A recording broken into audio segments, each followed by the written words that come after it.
আসসালামু আলাইকুম football fans, আমাদের চ্যানেলের আরও একটি নতুন ভিডিওতে আপনাদের সবাইকে স্বাগতম।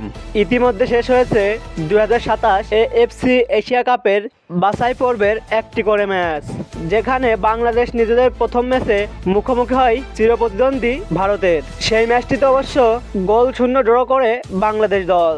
বর্তমানে এএফসি এশিয়া কাপের পয়েন্ট টেবিলের শীর্ষে অবস্থান করছে বাংলাদেশ। আজকের এই ভিডিওতে আলোচনা করব বাংলাদেশের পরবর্তী ম্যাচটি কাদের বিপক্ষে এবং ম্যাচটি কবে কখন অনুষ্ঠিত হবে তা নিয়ে। মূল ভিডিওটি শুরু করার আগে আপনি আমাদের চ্যানেলে নতুন হয়ে থাকলে চ্যানেলটি সাবস্ক্রাইব করে পাশেই থাকুন। 2027 এএফসি এশিয়া কাপের নিজেদের দ্বিতীয় ম্যাচে এবার শক্তিশালী সিঙ্গাপুরের বিপক্ষে মাঠে নামবে বাংলাদেশ ফুটবল দল। বর্তমানে ফিফা র্যাঙ্কিংয়ে 185 নম্বরে অবস্থান করছে বাংলাদেশ দল।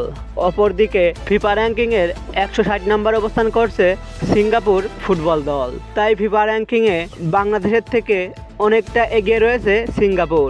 বাংলাদেশ বনাম সিঙ্গাপুরের এই ম্যাচটি অনুষ্ঠিত হবে আগামী 10 জুন 2025-এ এবং এই ম্যাচটি খেলা হবে বাংলাদেশের মাটিতে। তবে ম্যাচটির সময় এবং ভেন্যু এখনও চূড়ান্ত করা হয়নি এবং পরবর্তী ম্যাচে বাংলাদেশ মুখোমুখি হবে হংকংয়ের এবং এই ম্যাচটি অনুষ্ঠিত হবে আগামী 9 অক্টোবর 2025-এ। বর্তমান হংকং ফিফা র্যাঙ্কিংয়ের 155 নম্বরে অবস্থান করছে হংকং। এই ম্যাচের সময় ও ভেন্যু এখনও চূড়ান্ত করা হয়নি। ফুটবলের সকল নিউজ ও আপডেট পেতে আমাদের চ্যানেলটি সাবস্ক্রাইব করে পাশেই থাকুন। ধন্যবাদ।